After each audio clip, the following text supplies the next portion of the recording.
Every great story begins with a question. For Eren Yeager, it was this: what lies beyond the walls? As a child, Eren's world was defined by limits, physical walls towering over his home, societal structures forcing conformity, and a mysterious enemy, the Titans, lurking just outside. But these walls didn't just confine his body, they chained his spirit. Like many of us, Eren felt the weight of these limitations deeply, leading him to a single, all-consuming dream: freedom. Yet the journey to freedom is never simple. It's not just about escaping physical boundaries. It's about confronting the truths of existence, bearing the weight of choice, and ultimately redefining what freedom means. In this video, we'll explore Eren Yeager's transformation from an innocent boy seeking liberation to a man burdened by the immense consequences of his choices through the lens of existentialism, particularly Jean-Paul Sartre's philosophy.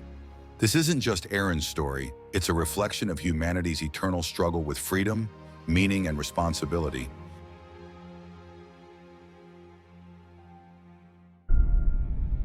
Eren's early life was shaped by the walls of Paradise Island. These walls were a paradox. They provided safety from the Titans, but they also represented confinement. For most people, the walls were a source of comfort, a guarantee of survival. But for Eren, they were suffocating. Sartre's concept of facticity, the circumstances we're born into, echoes strongly here. Eren didn't choose to be born in a walled-off world, just as none of us choose our birthplace, family, or societal structures. Yet Sartre insists that within these constraints, we are still free to define ourselves. Eren's anger toward the walls was his first act of rebellion, a refusal to accept the reality imposed upon him. The attack on Shiganshina and the death of his mother marked a turning point. In existential terms, this was Eren's confrontation with the absurd, the realization that the world is chaotic, unpredictable, and often unjust. How does one respond to such a world?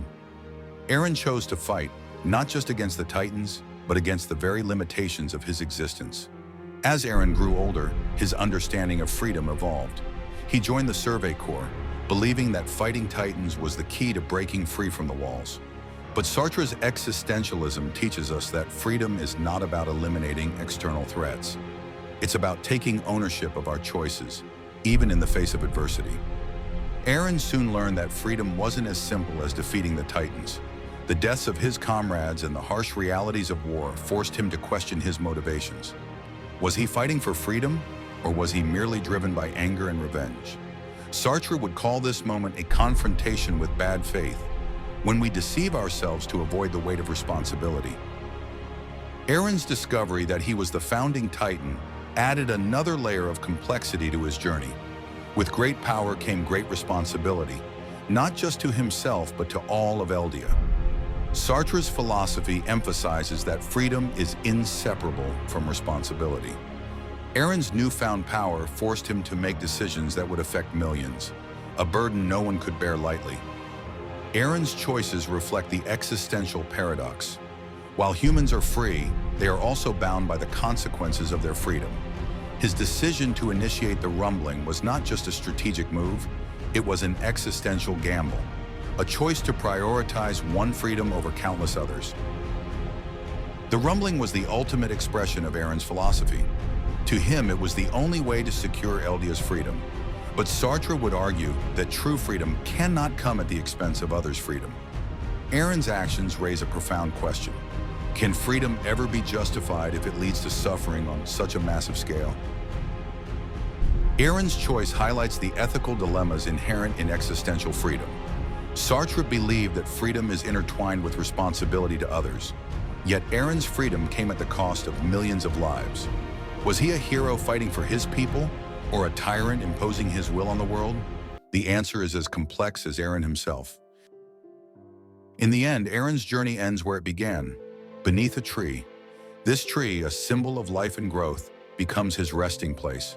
Sartre's idea that existence precedes essence resonates deeply here. Eren wasn't born a hero or a villain. He became who he was through his choices. Eren's legacy is one of contradictions.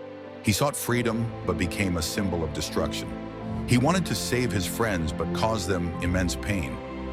Yet in his flawed humanity, we see a reflection of ourselves, a reminder that life is a series of choices, each carrying profound consequences. Eren Yeager's story is not just the tale of a boy seeking freedom, it's a profound exploration of what it means to be human. Sartre's philosophy teaches us that freedom is not a destination. It's a journey, one that requires us to confront the absurd, take responsibility for our choices, and accept the consequences of our actions. In Eren, we see the beauty and tragedy of human existence, the desire to break free, the struggle to define ourselves, and the burden of living with the choices we make. As we close this chapter, let us carry forward Eren's lesson, that freedom, no matter how elusive or painful, is worth fighting for. Thank you